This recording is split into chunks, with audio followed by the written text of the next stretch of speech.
Yeah, well, you're very confident. I'm going to try, see if I can share it on screen, but Sam hopefully is going to help me. I think, aren't you, Sam? Yes. If you do have a problem, I can always share them on my screen, but yeah. Let me see if I can get it so I can learn. This is the only way I Yes, can do it. yeah.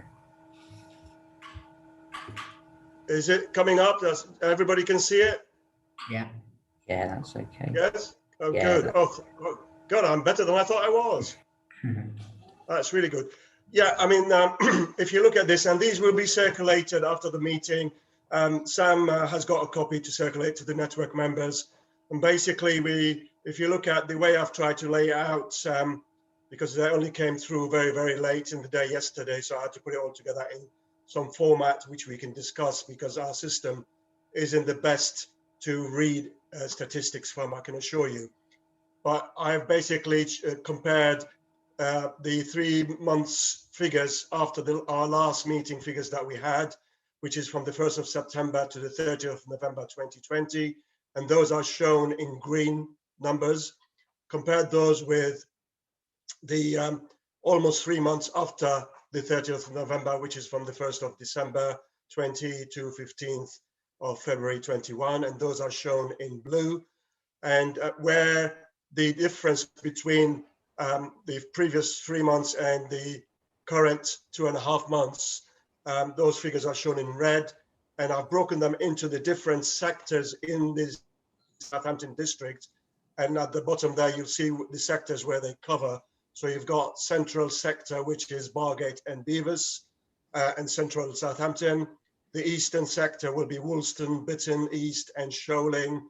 North, it will be Bitton North and Portswood, and west is Shirley, Millbrook, Redbridge, Fremantle, and Coxford. That's how they are recorded in our system. If you look at the figures, the total figures at the end of the day, it shows that reported hate crime have actually come down in the last 2.5 months compared to the previous 3 months. I have to say, I am not entirely confident that we're getting all the incidents reported. I think there's still a lot of unreported crimes out there. And I think COVID, unfortunately, has had an impact because many of our members on the network are working virtually, and therefore the human interaction, the face-to-face, and the more accessible, if I can say that the public have to their support and their guidance is limited. And I think that's why we are actually not seeing as many reported as we did probably the previous 12 months. And by the end of April, I'm hoping at our next meeting, I'll be able to give you full 12 months comparison, the previous and up to the end of March this year, so we can actually see how the figures have moved. What you also got to remember with these figures, as I've mentioned previously in previous meetings, our system will log in the figure once the case has either been closed, i.e. it's been investigated, or there is no other further action to be taken before it goes into the system. So these figures may not be complete because there might be some still in the system. I hope that makes sense. But they will come through between now and end of March as they are closed. But they are not a huge number, I would say. So again, I'm not going to go through all the numbers shown on those figures. I'm sure you're reading it for yourself. If there are any questions you want to raise, ask, please shout, put your hand up. But the only figure that shows an increase in reporting compared to the previous 3 months is the gender identity strand, which, although we're not talking about large numbers, they're still important numbers, and they are up 25% from 8 to 10. Which is very, very important at the end of the day. Again, and I'm sure there are others that are not being reported. All the other figures, all the other strands show a drop, and some of them quite considerable drop in numbers. So I don't know what you guys think, and whether you feel that my assumption, my perception that we still have a lot unreported, not shown, is accurate, or do you think, no, that's probably right at the moment? Any comments, please? Yeah. I put a bit in the chat box. There's definitely some gender identity and sexual orientation stuff that I've had sort of not reported, but kind of discussions around that when I've said, hey, can we pass this on? Can we take this forward? People have been very hesitant, if not downright, no, never, about. So I tend to agree with you. It's probably some underreporting.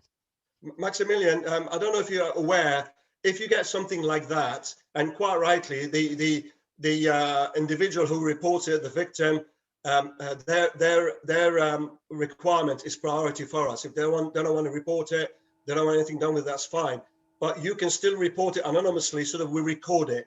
And what that gives us is a bigger picture of how much incidents are taking place and where they're taking place. So you could easily report it and say, yeah, it's happened in this area if you know where it is, but the victim does not want police attention or does not want anything done about it.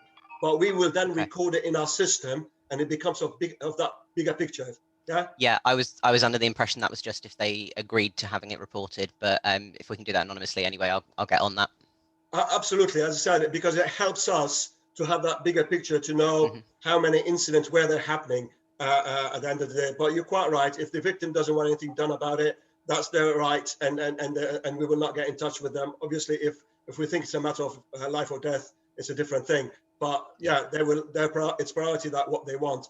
But what I would like, from my perspective, is I would like to know about every incident, whether we're going to do something about it or not, so we can actually put it in the system. Cool. Thank you. Thank you, Ahmed, and welcome, Ranjiv, to the meeting. Would you like to introduce yourself? We've done everybody else's, so I won't do that again. Would you like to introduce yourself? Thanks, Ian. Apologies, I got sidetracked in another piece of work. Good morning, everybody. My name is Ranjiv Pathak. I work for the Police and Crime Commissioner's Office.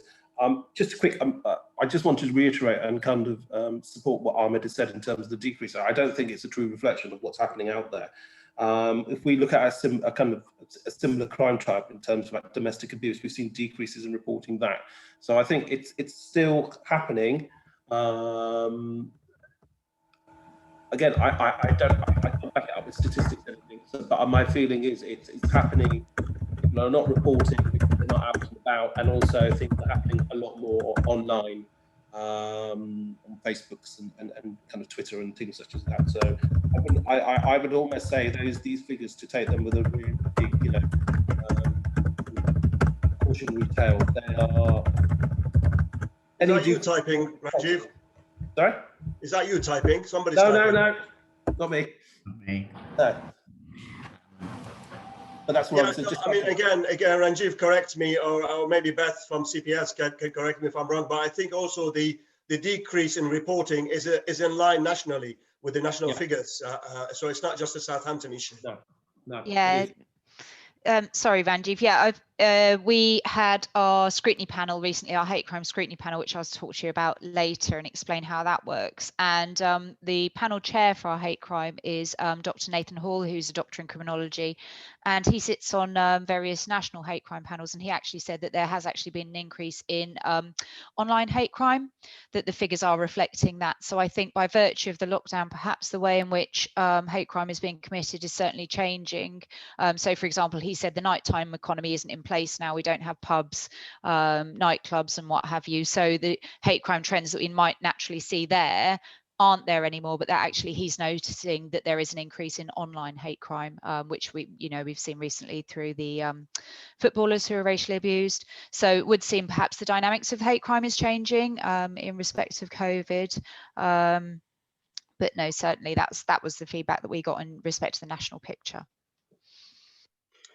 Yeah, Ahmed, I noticed this is only figures for the recorded hate crime. Do we have any figure for the hate incident? And this is first question. Yeah, Second, good question, Andy. My answer will be, I'm sure there are, but I don't know if they're already included in these figures or not. The system we have now, unfortunately, I can't access it, even though I work for the organization. I have to go to a senior person to access it for us.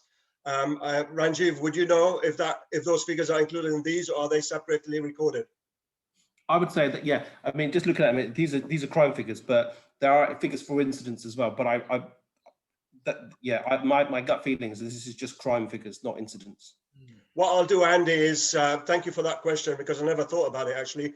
What I'll do next time for the next meeting, when we're looking at the full 12 months comparison from previous and now, I will see if those incident figures are also available, which will give us a better picture. You're quite right.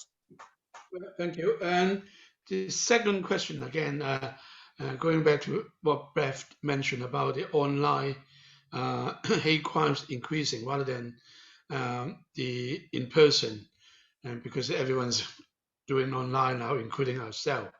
And I just wonder, after the lockdown, or I don't know, do we have any figures or any things we can distinguish this in-person and virtual hate crime? And the reason I say that is my daughter is 35. She lived not in Hampshire, and first time in the last so many years, I watched what she said on her Facebook, because someone really, pick up on her ways because the COVID. Some people still calling Chinese virus, and she tried to defend and tried to say something, and which is to be for me is a hate incident, and I don't know whether this thing is also recorded or including in the figures. Thank you. If there are no other questions, what I would like to say to the members here, and we'll keep mentioning it as we communicate with the wider membership who aren't here. This network success is only as good as you guys and the work you do, because you are the people out there providing the support, providing the guidance, providing the information, and the encouragement to report it. So please carry on doing.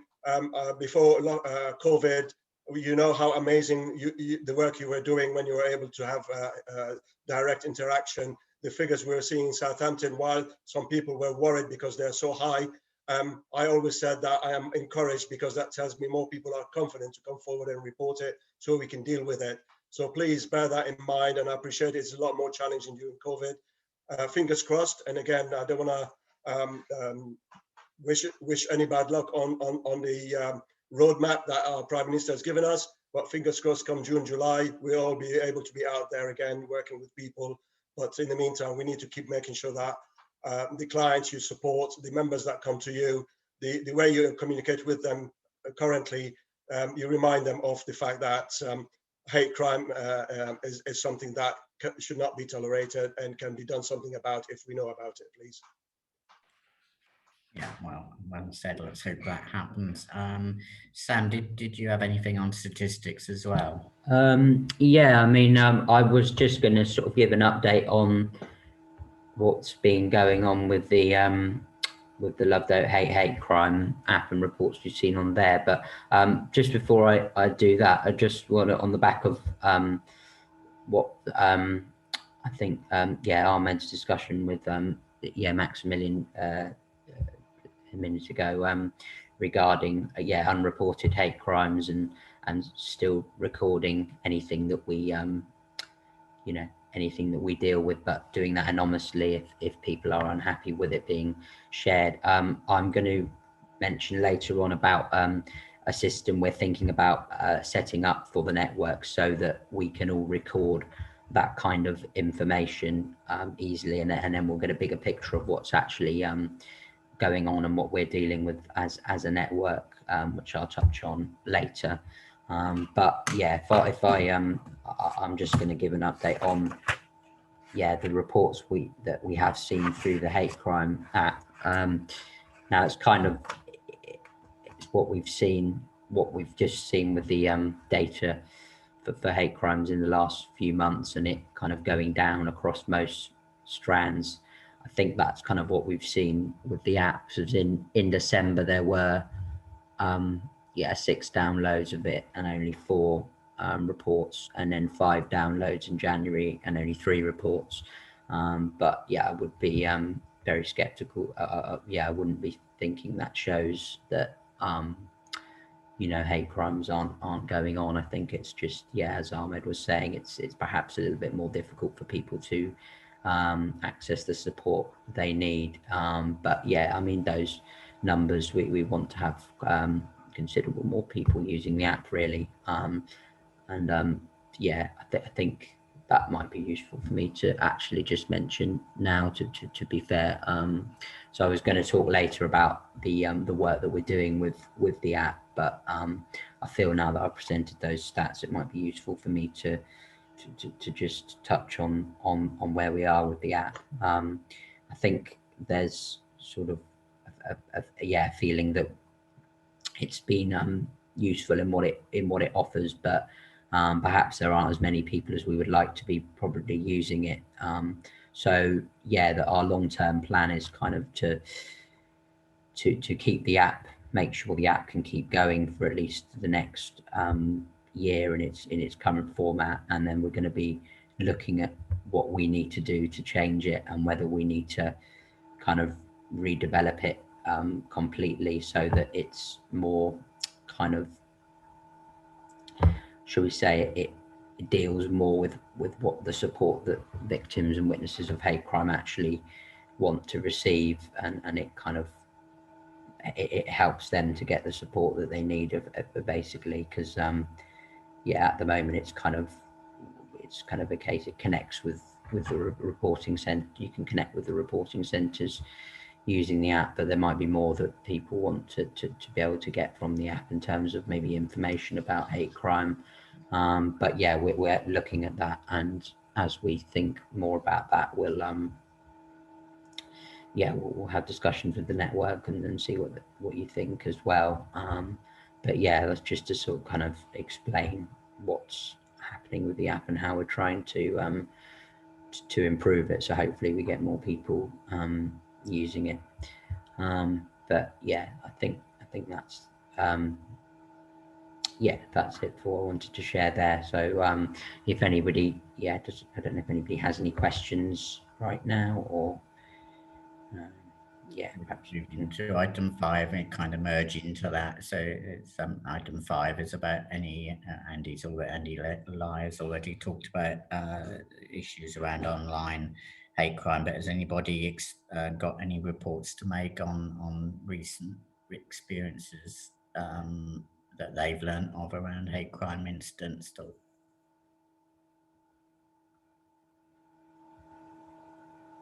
Okay, sorry, Andy. Ahmed. Andy Lai, do you want to mention the case that's taken so long, which we've recently had some positive results? That would be useful to share without disclosing any personal details. Okay, well, that's why I want to mention in maybe another item agenda anyway. Okay, I bring it up. People probably remember at the very beginning of the sort of pandemic in March last year. I stressed that March, and people start wearing face masks, mainly by Chinese people, because they got that idea from the mainland China. Got no problem with that. I don't wear it, but a lot of students, they did wear it. They've been picked up by some local youth. I'm talking some is 12 of them, 4 students in the city center. And this group eventually go into the hallway of the student accommodation, not run by the university, but it's a private run property. And they charge everything. It's all on video. And cut the long story short, a detective pick up the job and interview and arrest, release for further inquiry.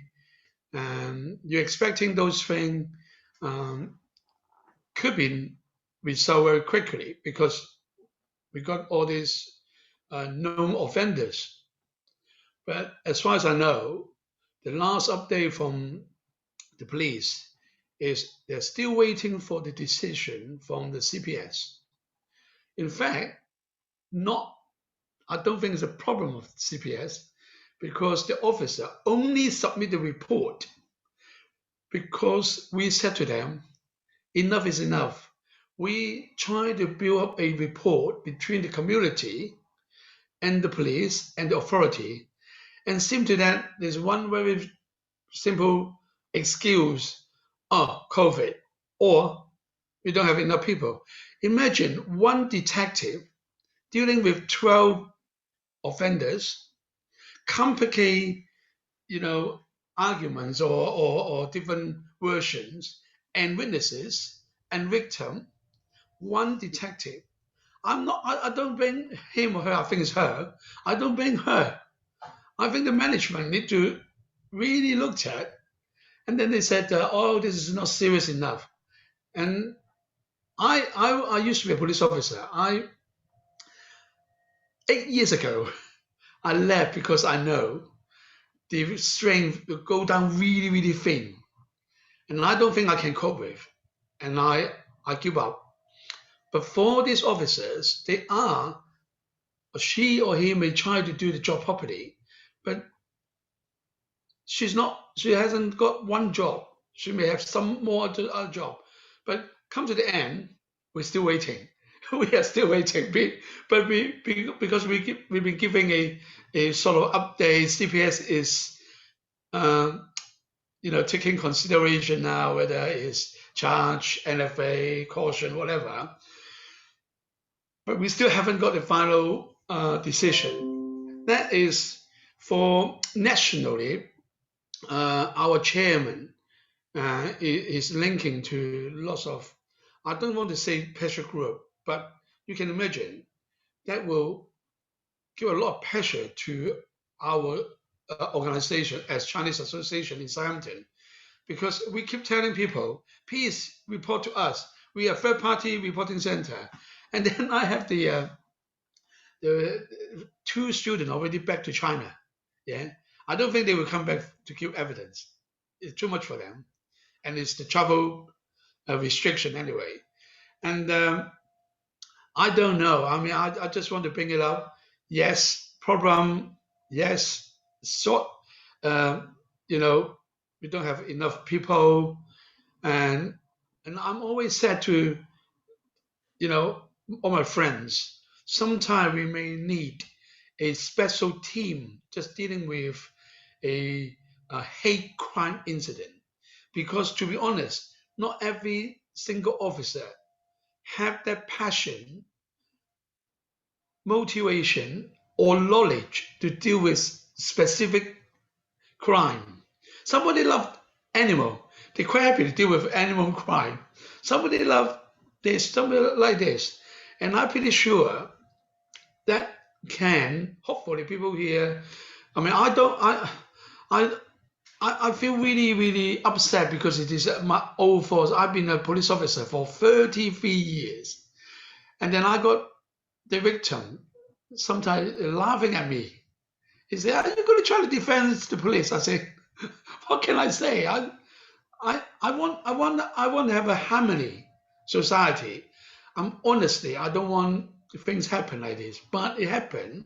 If we deal with it quickly, once we can earn the trust, we can go say, look, Maxim mentions underreporting. That's one main reason people do not want to report, because why bother? Wait 1 year, 12 months. If you have a baby born in 1 year ago, it's 1 year now. Oh, now he can walk, he can speak. And then we still haven't got a result. And I'm not angry, but I'm just saying that the system or how we deal with it can be better. Thank you. Can I just quickly say, Andy, just on behalf of the CPS, if you wanted, I've popped my email address in the chat.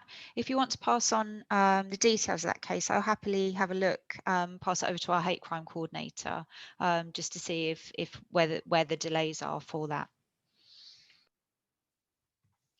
Andy, I know you just said that you don't want to be angry about it, but to be honest with you, if I was in your shoes supporting those students, I would be very upset about it. for a case to take over a year before. And I know that if it wasn't for our strong partnership working with the CAS and myself and Eric, we probably would have lost the complete trust of the CAS and the Chinese community in Southampton. And the only reason we still have some partnership work is because we've been able to actually support you, although we're not involved in the investigation. But you're quite right. And there probably are all the right reason why it's taken this long. And I don't know that because, as I said, I'm not part of the investigation. But I always say to anyone who is not happy with the service delivery, it's no good keeping quiet about it. You need to shout at us and tell us so that at least we can look into it and see if there's somewhere along the line where perhaps we're not doing as good as we should be able to do, or perhaps something that we're going to learn about to improve on it. So my thanks to you for the support and the continuous contact that you've kept with me to make sure that we get as fair and equitable service as we can give them. But yeah, it has taken too long. Well, Ahmed, thank you for that. Well, you probably know our culture, the Chinese, is not a militant. We always think about get everyone happy, everyone. We don't want this hate crime happen, to be honest. But when it happened, and I deal with it, I have experience. That's why sometimes people sort of trust me on my police background, but also that give me understanding of how the police work, and then I give the the force a bit of a allowance. But now you don't know, and our chair, as I said, is linking to over 60 other Chinese organization community in the country. Every one of them saying that, do you want us to do a petition to the Home Office, to the PM, all this?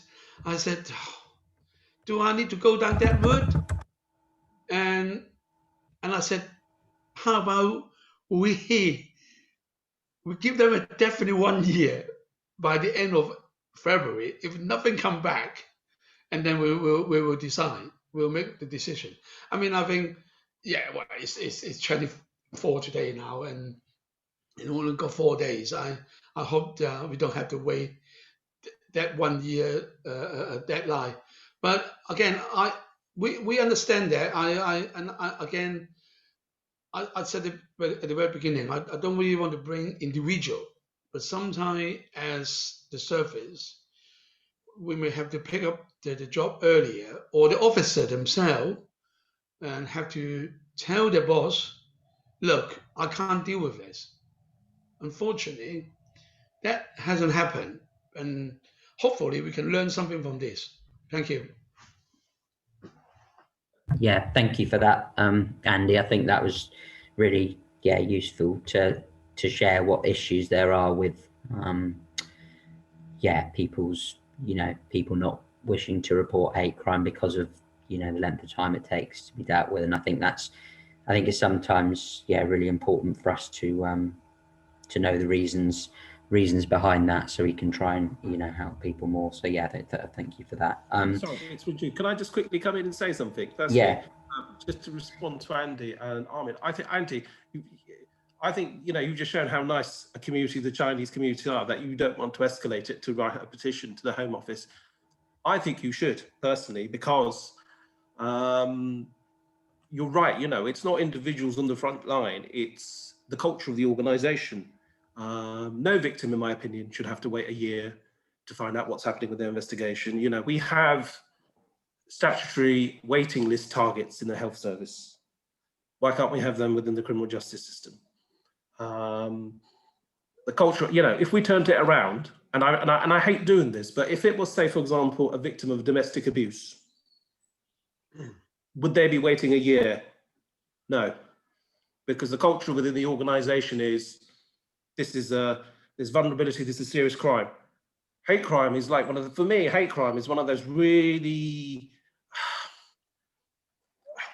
they're not, you can't always see the effects of a hate crime. That's it, you know, it's like, it's not like a burglary where somebody takes something, you can't see that little bit of being chipped away from you or your community, your confidence or your self-esteem.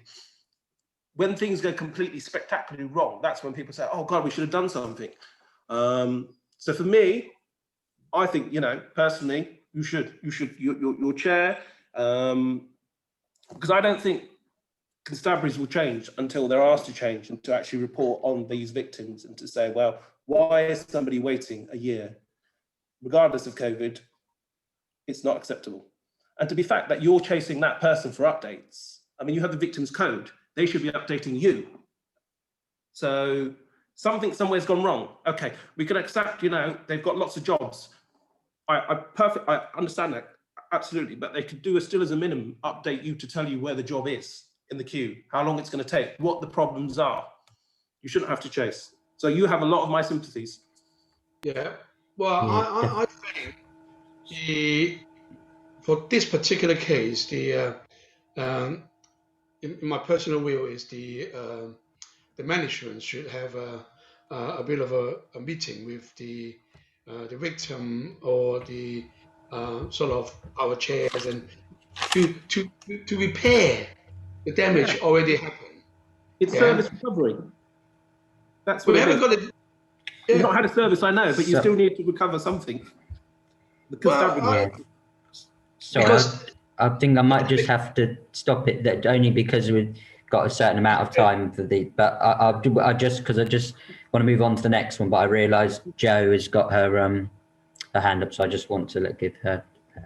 Yeah, if you. Thank you. It's not specific to this particular incident, but it's a general point. As some of you know, we've been running some training recently with BME communities, and our sessions last week were around safeguarding, but the conversation took us into why people do or do not report things. And there were, across the board, there was general lack of awareness, both of the reporting centres, but also what really struck me from the conversation, which kind of just went off completely tangentially, was just people's complete lack of faith in, even if they do report anything happening. And so that absolutely ties in to what you've just been talking about a specific serious situation not being progressed. And it does seem to me that we need to be, as a network, doing something more about, you know, re-promoting the fact that we exist. I mean, this was a group from BME communities across Hampshire. It wasn't just Southampton groups, but none of them knew anything at all about the reporting centres. They were all surprised when I mentioned them. But as I say, the universal reaction was, what was the point? Because nothing gets done. So I think, you know, we've got a big training, you know, in terms of sort of a big public awareness raising campaign that we need to be doing. The other thing I wanted to flag was that I think because we've all been working remotely, actually some of our frontline staff and colleagues are not as tuned in as they were a while ago, and we probably need to think about revisiting some of the frontline staff training around all of this so that people are alert and listening carefully to what are being told and then advising people. I mean, if Maximilian didn't know that he could report anonymously and they're linked in with the network, you know, how do others know? We've just got to keep reinforcing the awareness and the training around all of this, or we'll never get an accurate picture of what's going on. No, thank you, Jo. Yeah, I think that's really useful to share, because obviously, you know, we're designed to make it easier for people to access the support. But yes, if they, you know, if there's not the awareness, then we need to look at how we make sure that that's increased, so that so that people can know. I understand that, Maximilian, but I'm just saying that you know, you didn't know that you could report it anonymously as somebody that's active and linked into the network. So, you know, my frontline staff won't necessarily think about that if they pick up something. I know you can, but we've just got to keep reinforcing to, you know, everybody in our organisations who are coming into contact with these stories and these, you know, these terrible situations. And the online stuff, I think, is particularly virulent at the moment, and we do need to think about how we pick that up.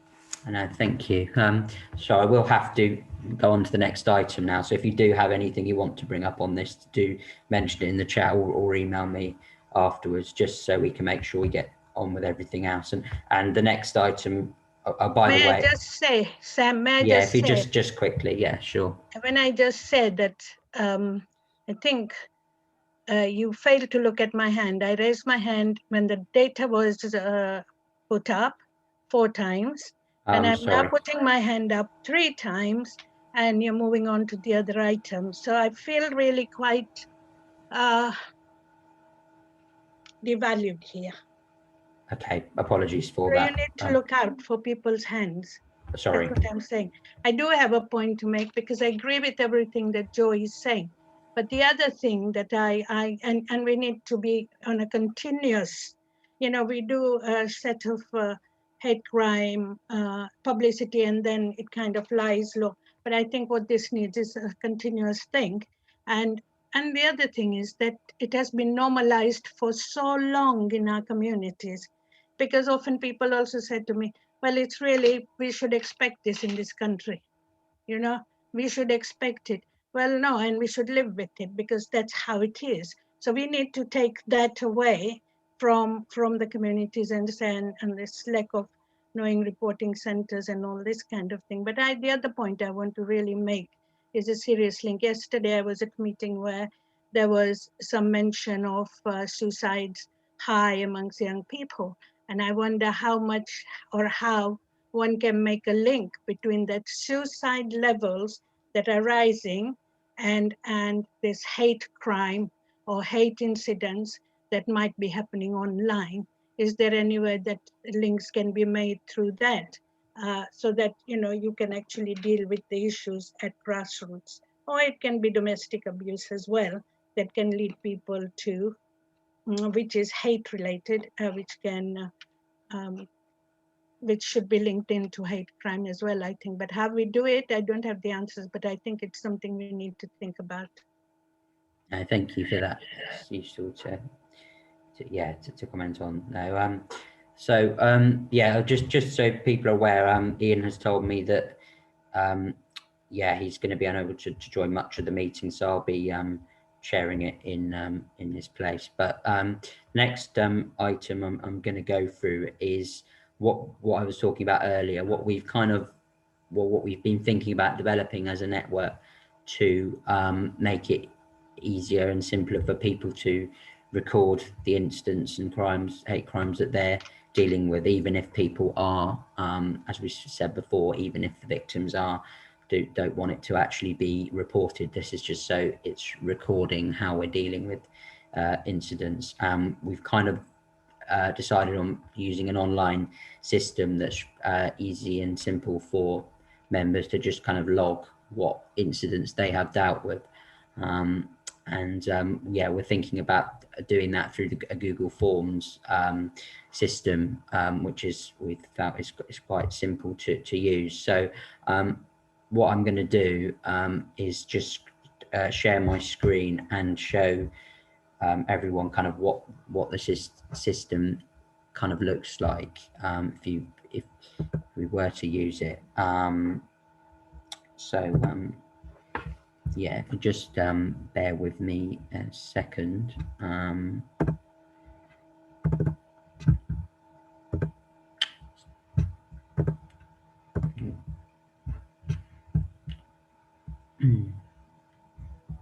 Yeah, so basically what we've got here is kind of the basic idea of a system, and what you can do is it's through a link which I can explain after this meeting about how you can access that and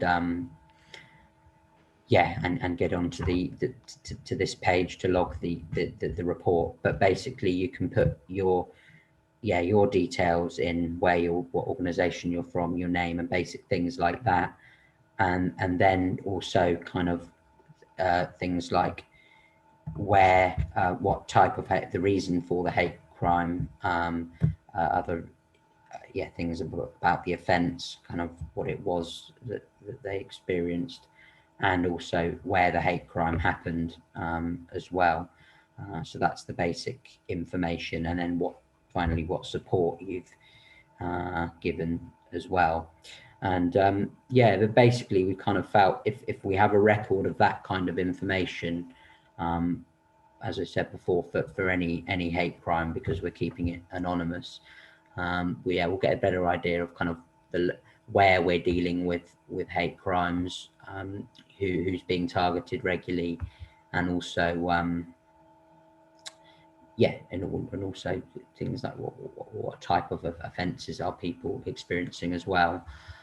So yeah, all that data will definitely help us, and if we can keep a better record of, as you say, data that otherwise wouldn't be reported, for example, things that are perhaps being discussed in our organisations, then yeah, this feels like a good system to log it on, and also, if I show you here, it doesn't show much because we've not had respondents yet. This is only a trial, but we'll be able to get clear graphs, for example, and charts that will, this one, for example, will show us what hate crimes, which strands we're seeing more hate crimes in, and things like that. So so yeah, that it will be very easy to kind of see what the data is telling us. But so yeah, I'll stop the share there. So yeah, I just wanted to kind of explain how that system can be used, and basically, yeah, you just fill out that form and then you press submit at the end, and it should only take a couple of minutes really to fill that out. But yeah, I want to just get an idea on if anybody did use it, and if there was any feedback they wanted to share, and also if they had any suggestions for other systems that could work, and or what they just thought of it just then. So yeah, if anyone does have anything they want to share, then yes, Ranji. Thanks, Sam. Firstly, it looks, this first time I've seen it, it looks very kind of simple and easy to use and attractive. So that's a positive. I've not used it. I've never seen it before. I just wonder, when somebody does submit something through the online, that reporting form, where does the information go, and is it linked to police systems? No, at the moment it's through our kind of spectrum system, so we would kind of keep track of it and see what's going on. But no, there is. And what would you do? What would you do then with that information? Yes, so I hadn't actually mentioned that. That's a good point. Our plan is really to eventually, we want there to be a bigger overall picture of hate crime that's happening in Southampton and maybe Hampshire as well. And part of that will be getting information from reporting centres, the police, some of our other agencies that are part of the network, or external agencies, and seeing what hate crimes they have dealing with. And then we'll kind of, our aim is to kind of put that in together into one kind of spreadsheet that's kind of updated perhaps quarterly or something, that gives us an idea of what's happening overall, rather than just through what the police telling us or the network are telling us. Yeah, we kind of want it, and then we can see trends, but we haven't got to the point of developing that yet. But this system is kind of just for what reporting centres are telling us really, and then that will be, as I said, that will be used to form a wider picture of what's going on. So yeah, there is a kind of strategy to make sure that we're thinking about all the what all the different agencies and things that are telling us. So that's the basic idea. But yeah, this is just for to make it easier for reporting centres to essentially keep a record of the incidents. I think that's the thing. I think you've got to make it absolutely clear within the form, because of the expectation is, because if you have somebody who is a victim who reports through this form, their expectation view may be that it's getting reported to the police and something will get done. And then, we were talking about nothing gets done. If that information isn't getting to the police, it's very difficult to kind of criticise the police and say, well, I haven't done anything if that information, because there's obviously issues. Obviously, the other things you're going to have to consider is things like GDPR, personal data. I think it's a good idea, but I just wanted to, because I know at the beginning, I'd rather tell you what some of the concerns are now. Sure. I see where you're going with it, and I think it's really good to have that very local viewpoint of what's happening within all the networks, within that collective. But I think there needs to be some form of connection with that information, that data into the police systems, because you may pick up something where somebody is very vulnerable and they report to you expecting something to happen, nothing happens, and God forbid something awful happens. There's that kind of issue of risk for you and the network. No, I appreciate that concern. Yeah, yeah. I mean, this was just a rough idea to kind of get. I think it's a good idea. Yeah. I like it. I think it's very attractive and easy to use. Thank you. No, I mean, it's the moment. It's kind of the idea of the system that we would use, but obviously, yes, that as you rightly point out, there are we definitely don't want it to be a disadvantage and cause problems for the network or individual victims themselves. So we'll definitely make sure those points are looked at. But don't know if anybody else has any comments they'd like to raise about that. Yes, Ahmed. I mean, my understanding, and correct me if I'm wrong, Sam, I think that was the document which I looked at, and I think it's quite user-friendly at this stage, but it's work in progress, and it's not final, and that's why you asked for feedback from all the members so that we can come up with something at the end of the day that we all agree on. Yeah, that's definitely the idea. I don't want to rush into anything, so yeah, it's great that we've had some points raised. I don't know, I saw your hand up, Sarah, so yeah. Thanks, Sam. Yeah, I think I sent you an email about this. I mean, it's a great form, and I can see it being really useful. The difficulty that we have is that we're not in a position to fill out information for every individual event. We can report quarterly on numbers for different types of hate crime, demographics, and so on. What we can't do is report each individual event individually. We just don't have the resource to do that, and it's kind of an extra layer of work for our volunteers.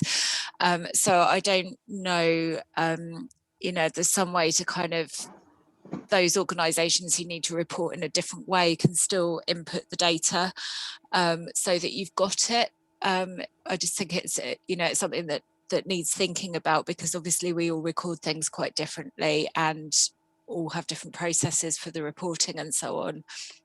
So yeah, I just wanted to highlight that really. Of course, no, thank you for that. I think that's really, really important, because as you say, we don't want to make it more difficult for members and the groups to use this system. So yeah, we'll definitely look into that as we develop it. Okay, if no one's got any more comments on that, I'll move on to the next item, which was just, bear with me a second. Yes, I wanted to just look at the, explain about the new website pages that we've actually got set up now for the Hate Crime Network. Now these are only very kind of initial kind of a starting point for an online kind of page of about the network, and it's kind of basically it's more for the public to kind of access, see what support we can give them and things like that.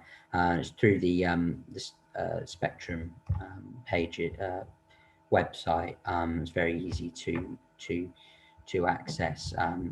But I just want to I'm going to share my screen again just to give you an idea of what it actually looks like and the kind of content that you can find on it.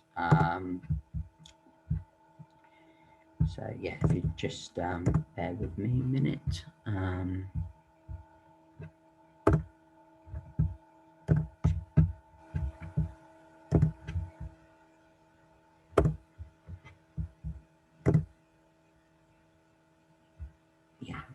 Okay, so basically, you go on to the main Spectrum Centre for Centre for Independent Living website, you can go onto the hate crime section on the left there and access various different pages about the network. I will say that there is more information we might put on this website, but we just wanted to have some information to start with, basically. So yeah, just go through some of the pages. For example, we've got Report Hate Crime, and that that explains what the network can actually do to help you. So it's got a bit about the app that people can download. It's got the list of our list of all our details and members, so that people can actually know who to contact, and various other agencies that they might wish to contact as well. So we hope that can be useful, and we encourage all members to kind of share these pages on the social media pages, or with their with their organisations and things, so people know about it. But we've also got some resources as well, the digital resources that people can use on their social media pages, websites and whatever, and they can just be clicked on and easily downloaded. And also the posters that the network has developed as well, they can be downloaded too. And also a link to buy to purchase one of the Love Don't Hate t-shirts, so that will that can be useful for people. And obviously that's now available for and anyone can download those materials, which is good. And I won't explain everything on it, but there's information, detail on what the network has done, and third-party reporting in general and things like that. So we hope that can be a useful starting point for people anyway. Yes, Parvin. I just want to say, I think it focuses a lot on hate crime, but I think we need to somewhere say what an incidence is, and that incidences must be reported also. You might have said it somewhere, I don't know, but looking at it now, I think it's important, because people just think a crime is somebody hitting you or beating you up or hurting you in some way. Incidents hurt you emotionally and mentally. However, people, I don't think, are aware that they also should be reporting those. You see what I'm saying? The public out there doesn't know the difference between crime and incidents. But and they think crime is something. I think you're right. I think basically, I think the idea has been with the network has been I appreciate that that's definitely a thing, that people might see hate crime as something only very serious, but it it can even be a small incident but still have a big effect. As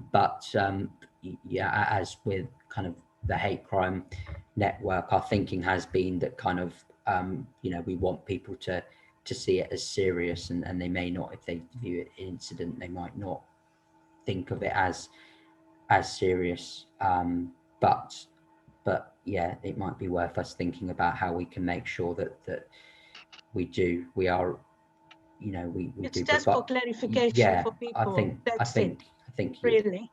No, thank you for raising that. I think it's good to hear your thoughts on that, and we'll definitely think about that. Does anyone else have any points to raise on that? Are you saying anything on there about if you get abused online or on on social media, you still must report it?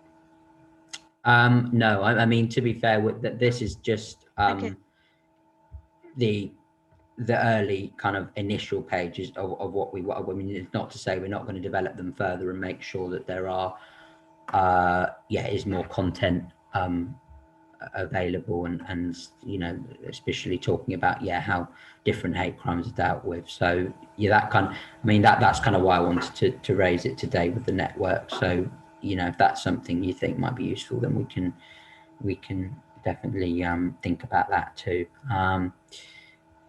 Is there anyone else who wants to raise anything? No. Okay. Well, yeah, if you do, you can always email me. But yeah, that's great. We'll move on to the next item then. Okay. So yeah, what I wanted to talk about now was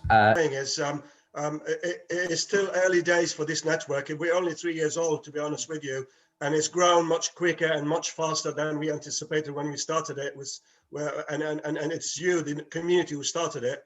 And now we have quite a few other statutory agencies who are partners in it as well. So it's great that we're all working together. But please, what I'm saying is, don't wait for things to come from the network center, from Sam. If you have ideas, you have things you want to bring up, you want to discuss, or issues you think will improve the way we work, throw it at us. That's what we're here for. It's for you guys. No, thank you for that, Ahmed. Yeah, I think that's definitely true. Yeah, if there's any messages you ever want to put out at any time that you think will help, then yeah, you know, you can do it yourselves, or if you want to share it with the network and think about how we can kind of work together on it, then yeah, to do share those thoughts, definitely. Okay, if no one has anything else on that, I will just I'll go on to the next item on the agenda, and that was just I'll try and keep these just brief, just because we've got a few people giving some talks at the end of this meeting, which want to give time for. But the first thing is, it was just been thinking kind of about our processes we have in place for when people, when groups, organisations join as network members or third-party hate crime reporting centres. And at the moment, our idea throughout has always been that this is a voluntary, group, and you're doing it because you want to, help people who are experiencing hate crime, as a side to, all the other important work that you do. So, we never want to kind of make it compulsory or force, put an expectation on people on what we want from people. It's always, we appreciate as much as you can give is valuable. But there's just been a thought, because for that's been the kind of the idea for a long time, and that's what we've thought as that's what I've thought as the best kind of process to make this as effective as possible. But obviously some members might have ideas on whether there needs to be a more formalized system. For example, does something, I don't know about necessarily being signed, but do they need to have, I don't know, more expectations or more guidance or what? I don't know if there's any ideas for improvements or changes we could make to that kind of process of becoming a member. Yeah. I mean, basically, if I kind of, I mean, I could just share what we do at the moment is it's kind of a case more of, if I hear about organisations that are interested, I'll contact them and then arrange a meeting with them and explain what the reporting centre is, what the hate crime network is about, and how they can use it for their own benefit to learn about hate crime and share their suggestions. And also, so we can help more people in the community by having more sectors involved and that kind of thing. And then they'll just have the meeting with them, and then they'll email me if they want to become a member with their details, and then it's just kind of goes like that. But I think it might be worth, if you've got any thoughts on that, or to just if you haven't got anything to say right now, but to just have a think on what we might be able to do as a network to change that process if it needs changing, so that it's just more formal, which might help people then be not that people aren't willing to do enough of the network, but they might feel like maybe they might feel a stronger connection with the network if there's more, if it's more formalized, but that's just thoughts that, so obviously that's just things to think about. So yeah, if you do have any thoughts on that, just, yeah, all means email me or whatever. Okay, if no one has anything to say on that right now, I'll go on to the next item. And yeah, did nobody raise their hand there? No, okay. Right. Yeah, just bear with me a second. Yeah, so the next thing, this was Ian was going to give an update on this, but I'll just do it briefly as he's not here. I think, yeah, I think what just we wanted to explain about what the kind of long-term plans are for the network as a whole, and yeah, talk about that. I think. Yeah, I think it's just in a nutshell, basically the network is going to be, going on, is going to be continuing for the next year at least. There is funding for that now, which is brilliant. So that means we can continue these meetings and the work that we're doing to raise awareness and help victims.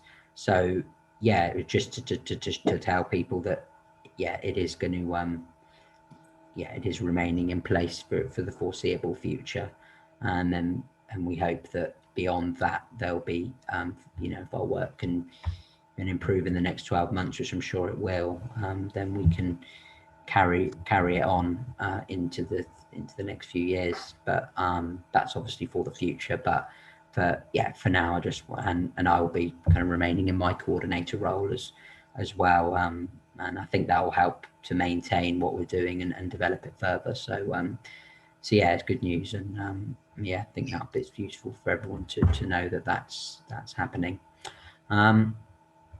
Okay, well, I don't know if anybody has any comments on that, but if they do, then just let me know. But what I want to do now is go on to our, we've got a few people giving some talks today on various different matters. We're due to have somebody talking about the business improvement district. The Southampton City of Culture business improve BI. Sorry, the Southampton City of Culture bid for 2025, but we don't. So yeah, Ahmed, sorry. Yeah, no, sorry, Sam. Obviously, the inclusion of someone from the 2025 City of Culture bid was something that I preempted before asking them if they would like to come. But unfortunately, they couldn't find anybody to join us today. They probably would like for future meetings. And in my enthusiasm to get somebody to come and talk to us that's new to the network, I also approached the Learning Disability Partnership Board, and they're very keen to come and they are joining us as a new member and wanted to come and talk something about what they do. But again, I only did that 2 days ago, so it was very short notice for them.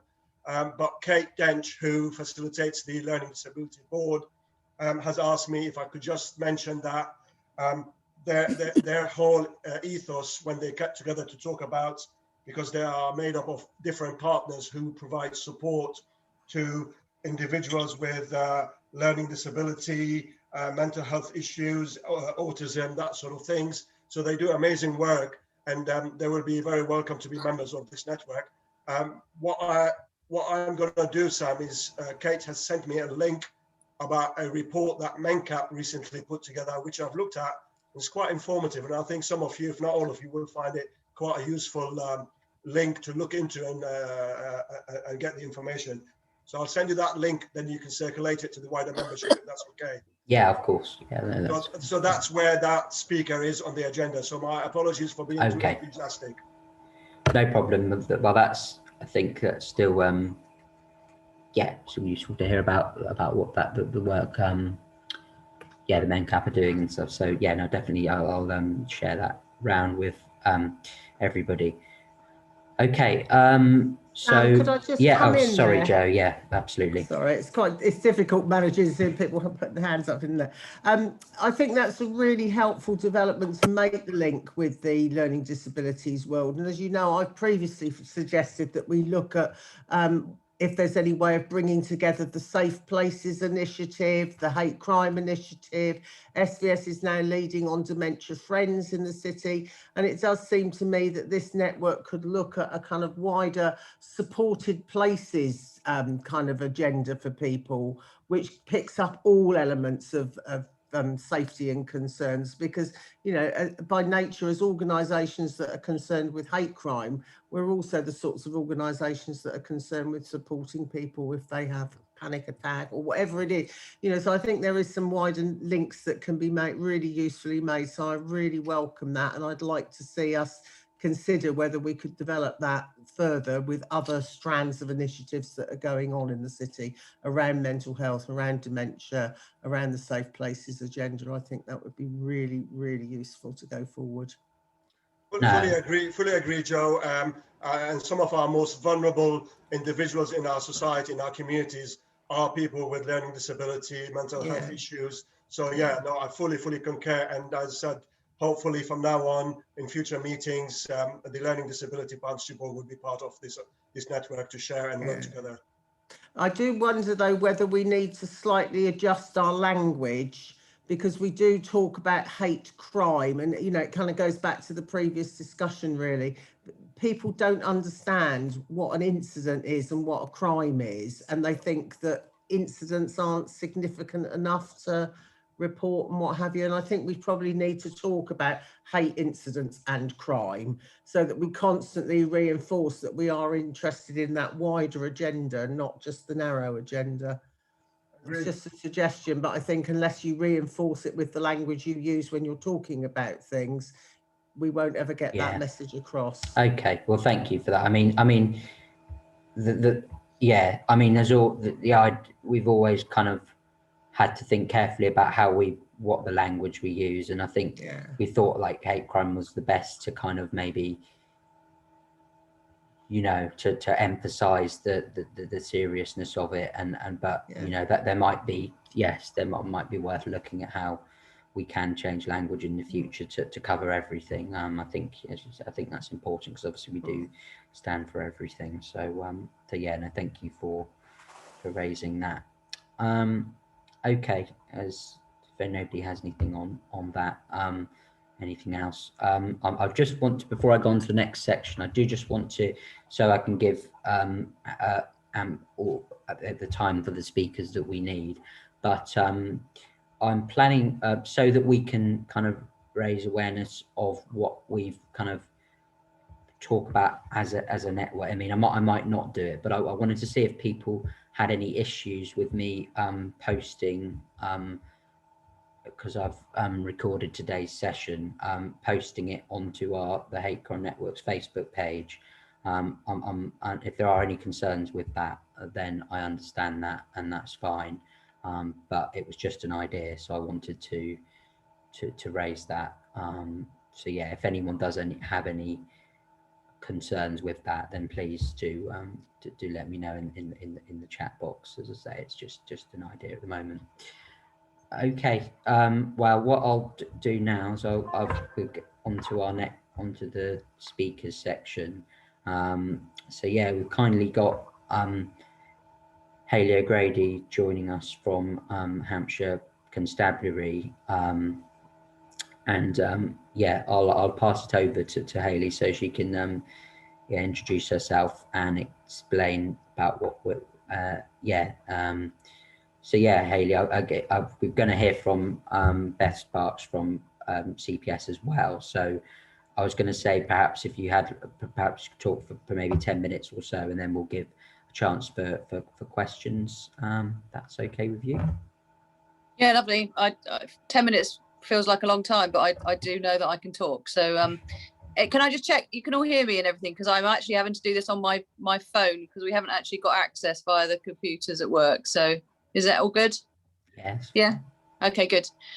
So I'm Hayley O'Grady. I'm the I'm the inspector for the Southampton High Harm team, but I also have the role of kind of leading the hate crime work that we do within Southampton, and that also means that I try to feed that into our force groups as well, so that across Hampshire we can be a bit more consistent about what we do in terms of our hate crime activity. So I think one thing that will be good, actually, just based on what was said, but was it Joe that spoke earlier, just in relation to like the hate crime and the hate incident aspect? That's something that I've tried to raise quite a lot within the work we do in Hampshire as police officers, because I think sometimes you have to, sometimes we maybe put the emphasis on crime over incident, and actually, you know, often it's the incidents that have the bigger impact on victims as opposed to the actual crime. So just to say that that's something that we do try to focus on. And I know today it's kind of down that I'm going to talk about the process taken when hate crime and hate incidents reported. So I guess that leads quite nicely into that, in that ultimately, I think it's fair to say if we have a hate crime or hate incident reported, there is quite a stringent process around that, which involves as soon as that is reported, there will be an initial review done on it by a supervisor, which is usually a sergeant, who will then determine whether it is a crime or whether it is an incident. And I guess the thing to say on that is the way we do that is based purely on law. Really, if the incident, if there is a criminal aspect to it and there is something that we can look at, it will be classed as a crime. If there is no actual law, no actual crime per se in law, then we will have to look at it as an incident. However, what we try to do is not change how we focus on that, because the main focus for all of our hate crime or incidents is really the impact on the victim.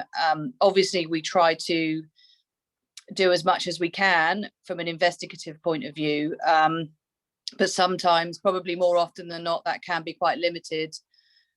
So we have to just try to make sure we keep the individuals updated as much as possible.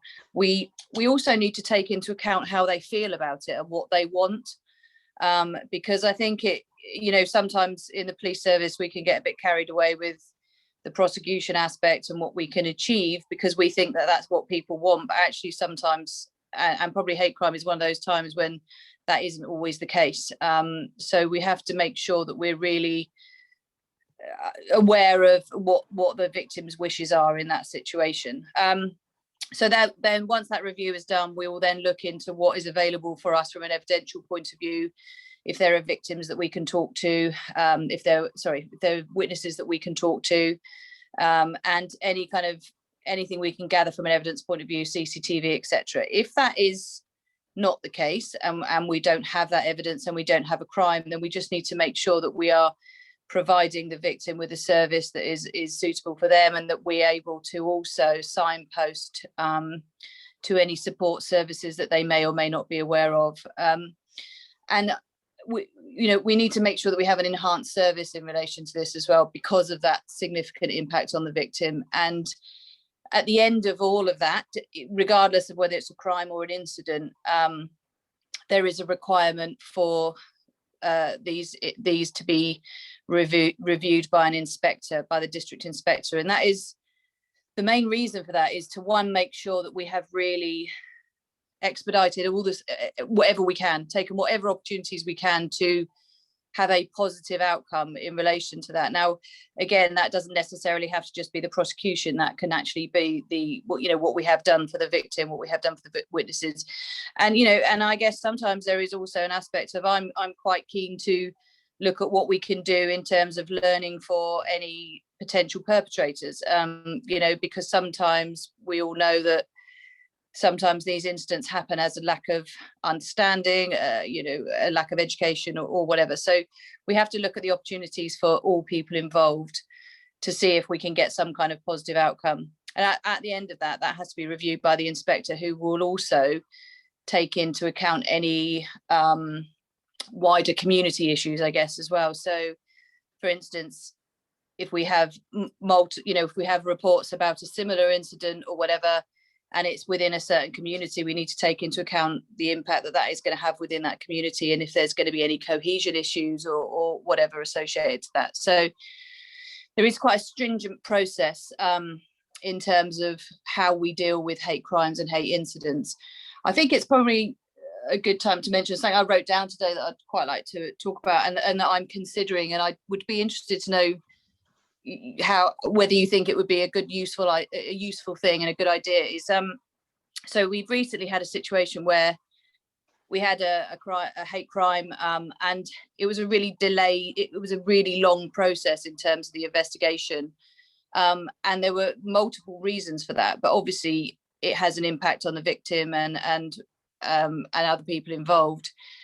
But I was quite keen to look at the possibility of getting some kind of visual timeline produced, which kind of shows what an investigation looks like, and how many processes are involved in that. So say, for instance, if you have juveniles involved, there would be appropriate adults, there would be the youth offending team, there would be all sorts of other people involved. And if you have multiple vendors, you can times that by however many. If you have language barriers, then you have to include interpreters. And then you go into the actual prosecution process, where you have to look at the disclosure, the redaction of information. It can be a really, really long process. But I feel like maybe where we get that wrong is that people don't know about that, and they don't have that information to look at. So I was kind of wondering whether you might feel like it would be useful if we could produce something visual to that effect that we could share with communities via social media, or I haven't even thought about how we do that yet, but yeah, just to get an understanding of it really, and to show that, don't get me wrong, we get it wrong sometimes, we don't update individuals enough. I absolutely, and there's always room to improve there, but I feel like sometimes we also don't explain our processes to people well enough, which could be helpful possibly. Would anyone like to give any thoughts on that? Well, I think I just give my comments, and other people can give theirs. I think something that kind of demonstrates to people what the police's process is in terms of, like, with these timelines and stuff, to try. I think it could help, we can help with the network in terms of promoting those, and I think that would really be useful in, I guess, addressing certain concerns that people have about the police. And I think it's usually down to sometimes a lack of knowledge and stuff. So if there is that information available, I think personally, I think that could be helpful. But I don't know what other people's thoughts are. Ranjiv. Thanks, Sam. Hi, Hurley. I think it would be brilliant, actually, because we were talking about this just earlier on in the network with one of our colleagues who's just had to leave for another appointment. He provided the real-time example of the Chinese students who were hacked earlier in COVID, and the kind of frustrations within the Chinese community that they're chasing for updates, they don't know what's happening. That timeline would actually, it may not speed up the investigation, but it would actually kind of bring out, it would answer a lot of questions for people as to why it takes so long, and what the process is and what the procedure is. And you're right, it's not always in the hands of the constabulary, and you've got other agencies you've got to be involved in. You have to work for their deadlines and their kind of the pace. But I think that would answer, and that would be really useful, certainly. That's great. I think if I could produce it in some kind of visual format as well, so it's just easier to see, understand, and something that I've kind of discussed with one of the sergeants who I'm working with, Alex Boxer, as well, is about how potentially that might be something that we could actually put out on social media, so it is a wider, and invariably we will get a backlash, I'm sure, and there will be some people that will have comments about that, but actually I feel like the positives of that would outweigh the negatives. So I think we need to be brave in how we do that and what we do with that. And I think that would be something that would be great to share with everyone on this network, who could put it out on their own platforms as well, and then we could get some really good feedback about how that would work. So that's really helpful. Of course, the 2 counties, the whole piece is brilliant. I mean, I can't guarantee anything, but if you can mock something up, I can certainly speak to our in-house graphic designer to see if he has any capacity to kind of whiz it up and kind of make it all flashy. But yeah, I think actual having a visual, that timeline, how it goes through, that just it just helps enormously. Yeah, and it would never be, it's not a guarantee that everything is different, but I there are things that have to happen every single time, every single investigation, and there will always be variance on that, and we can indicate that in some way, shape or form, and the messaging has to be around that, to that effect. But equally, I think just having something to look at and something to refer to is it would certainly, if I wasn't a police officer, I think that would be really helpful, just to have something to look at. So no, that's great. Thanks, Ranjiv. I'll be in contact about that then. Thank you. Yeah, if you sorry, Parvin, I'll come in a second. If Hayley, as you kind of think about that and kind of put that together, if you can perhaps keep me updated as well, and then I can make sure the network is, we can share those materials as well. So that's great. Okay, Parvin, sorry. I think, Hayley, what you're saying, it would be very useful, and to a certain degree, I think one of the things that perhaps and I think this is something I've said forever, is that people think the police is the whole CPS, because I keep hearing in the community, well, the police didn't take it to court. The police didn't take it to court. What's the point? So people need to know the role of the police. And I've said this for many, many years, that people need to understand the role of the police and where the CPS is and what the connections and the links are. That is one point I'd like to make. But the other thing is that if you give definite timelines, I think you need to be very clear about how you can say that the time scales are flexible, but within this period we will try. And of course, Andy Lai was talking, it's taken over a year now, or it's taken over a year about this particular Chinese incident. So because people will come back and say, look at this. You said, and you haven't done it, which then again gets into the community and creates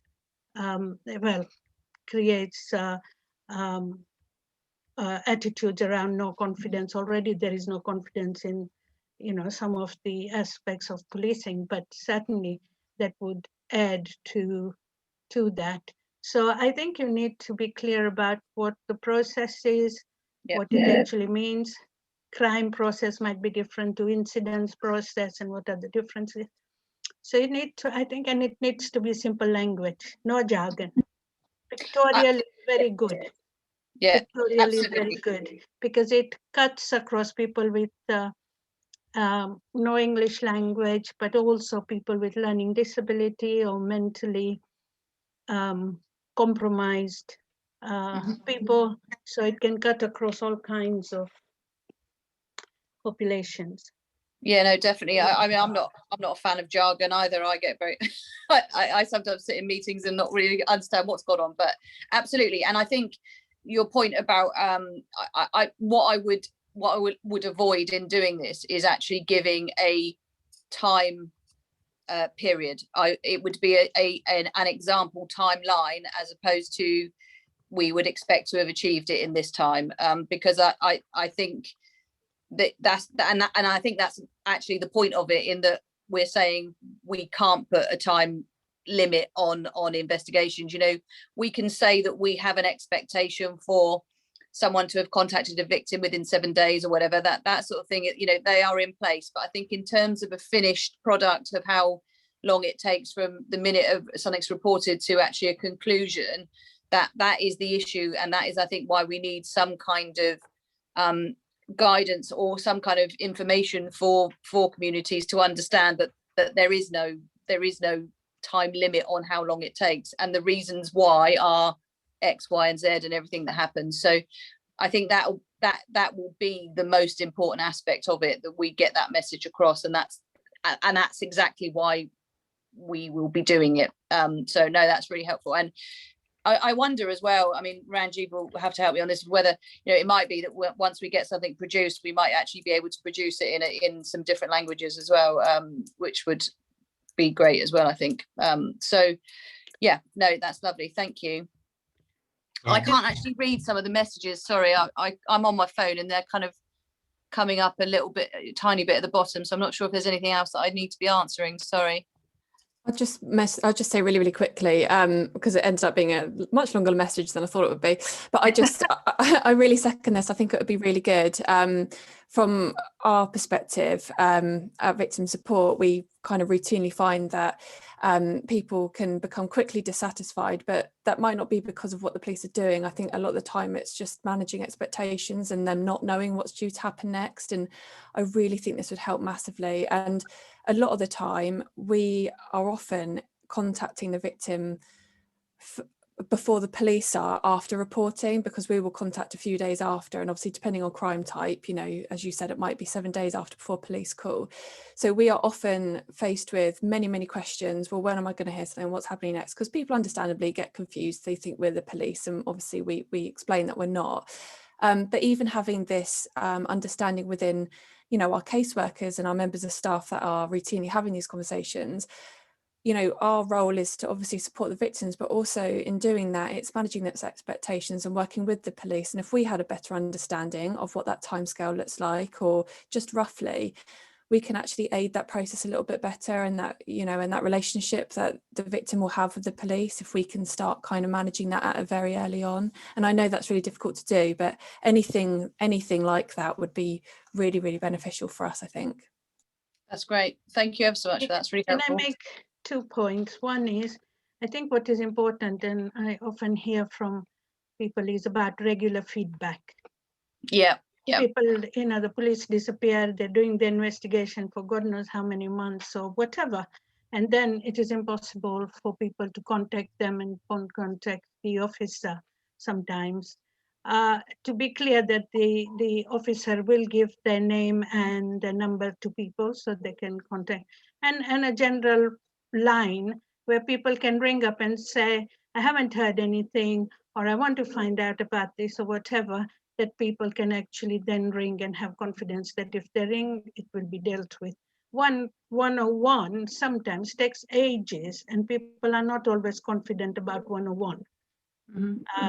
Because, you know, so many questions are asked, and who and what and everything else. So it might be useful to have that which is specific to this area of work. Yeah, no, that's a good idea. And I mean, most police officers now should have a mobile phone.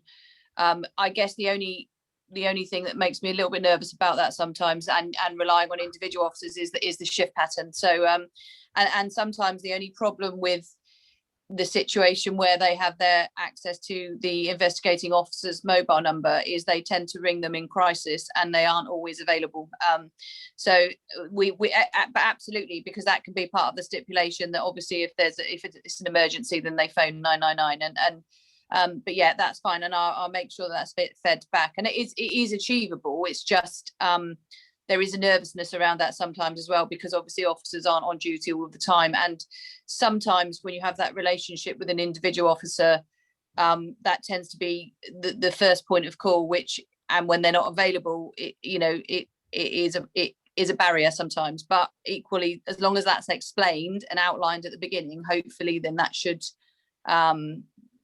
solve that problem. So that's lovely. Thank you. Yeah, thank you, Hayley. I think that's really, really useful for everyone to get an insight into, you know, into the police and dealing with hate crime, and yeah, I think sharing about these timelines is really useful, and I think could help.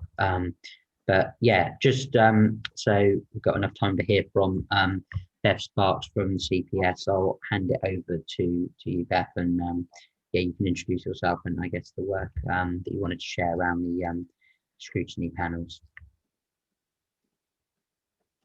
Oh, sorry, don't know. I don't know if Beth's back I on. think she, yes, she said had. earlier in the chat that she was having some problems with her Yes, IT connection. I didn't realise it was Beth, but yes, that's correct. Okay, yeah, that unfortunately, yeah, I don't think we've got yeah, Beth here, but I mean, I think she did want to. I can perhaps touch on it briefly, but I won't go into too much detail because she was wanted to talk about it. But yeah, I think Beth was just going to kind of mention about panel that's been set up with the CPS called the Hate Crime Scrutiny Panel, which it yeah, she explained to me briefly, and I think it's just an idea. It's just basically a panel that's kind of working with various sectors, police, the council, and other groups to kind of discuss how cases are dealt, hate crime cases are dealt with the CPS, and what kind of improvements potentially need to be made. Do you want me to say yeah, something? yeah, I know you're part of that actually, so that might be useful. Yeah.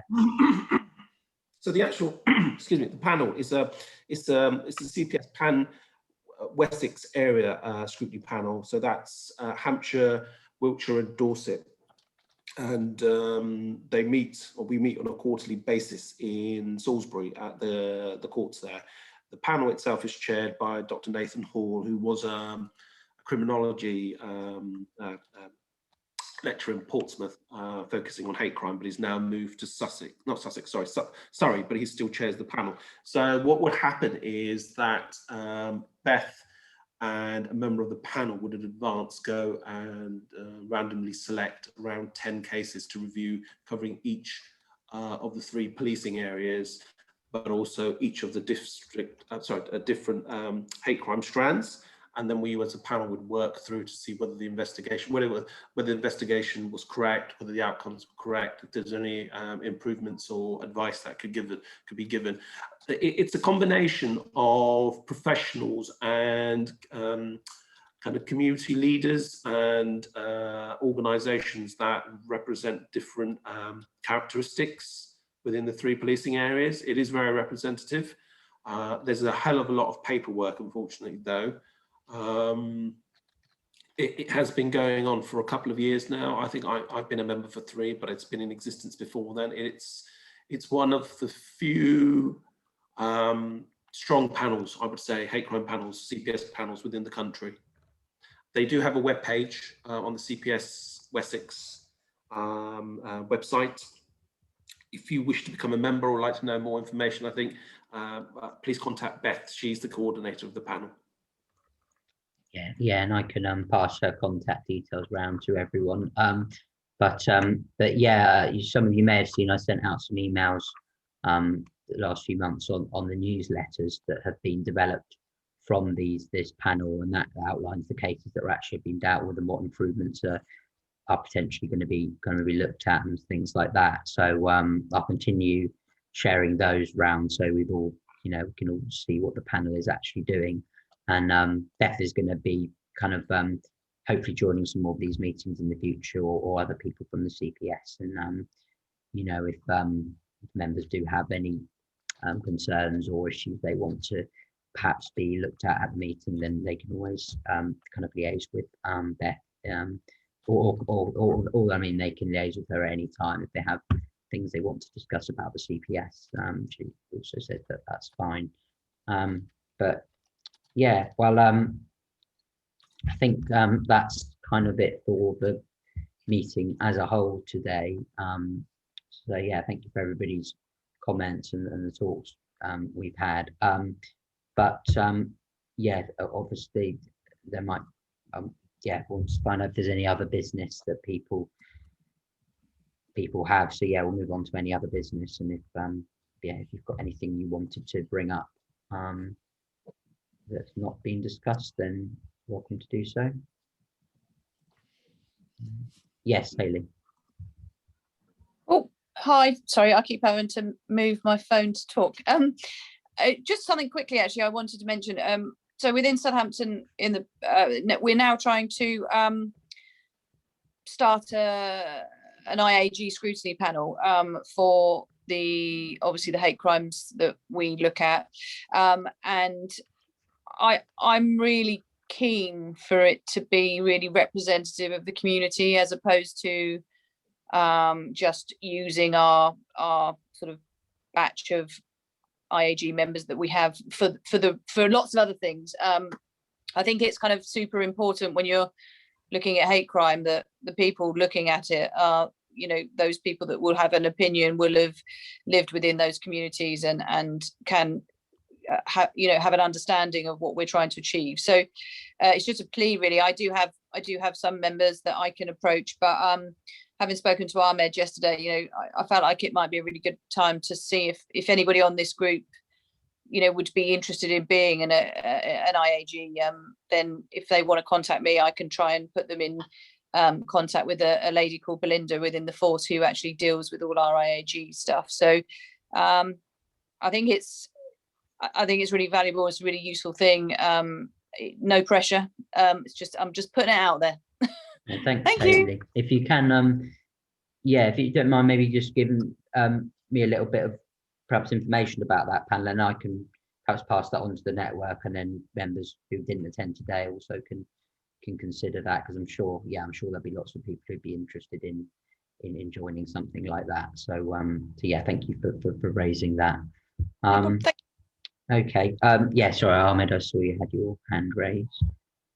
No, I mean, all I was going to say, just basically repeat what Ranjiv has put on the chat, to thank you and Ian and Spectrum for, again, continuing leading for communities on this network. I know for a fact that without Spectrum's taking the helm and supporting the network to build it up and work with communities, this network would not be where it is now. I know it's still early days, it's got a lot more to achieve, and fingers crossed, we'll be able to make it even better in the next couple of years. Yeah, no, thank you, Ahmed. I can only reinforce that, and also, you know, say how important, not just myself and Ian, but, you know, as a network as a whole, you know, all our members contribute to it, you know, and have very important roles to play, albeit we might not, you know, see it directly, but you know, we know that everyone is working hard to you know, counteract the hate crime and stuff. So yeah, just to thank everyone as well. Okay, sorry, Tori, I see you've also wanted to make a point too. Thanks, Sam. Just really quickly, just to tag on the end, but good news, really. We've luckily got an opportunity coming up, a bit of a project for a hate crime business coordinator role. That's come out of the most recent kind of PCC Safer Communities funding. So it's a really exciting, it's going to be a really exciting role to be looking at, in a project which, you know, I'll be working closely with Sam. We'll meet soon to kind of have an idea of how that looks, but and probably Carol yourself as well. But obviously more will come out to it. It's very, very early stages at this point. But I just want to second that when kind of going for that you know, writing that bid and everything, being a part of this network is a huge positive, and it just goes to show how important it is. And it just hopefully it'll be able to help. It's going to be a role that provides that support to people that have been who have experienced hate crime whilst in the workplace. So that could be from the public or within work, through other members that they're working with. But it could also, the role is also to build links within the community and deliver kind of presentations to employees about actually what hate crime is, including kind of those distinguishing between incidents and crimes, and how people can report, the third-party reporting centres, etc., etc. So I'll provide more information on that as we get a bit further on. Thank you. Thank you, Tori. I think that's really, could be really important work. So yeah, that's useful to highlight. And yeah, we'll look forward to, well, you know, working on that, and then you know, make sure the network involved as well. So yeah, that's great. Okay, yeah, but if there isn't anything else, any other business, I just wanted to. Oh, Dave, yeah, sorry. Thank you, and apologies for late. I was in another meeting and joined you just at the tail end there. It was a question really, because to Hayley's announcement about recruitment to the IAG panel looking at hate crime. I'm not volunteering. I'd love to, but I'm just too busy. I'm not sure I'm the right person. But there are people in networks that we've been talking to who might be interested. So I just wondered what the process was.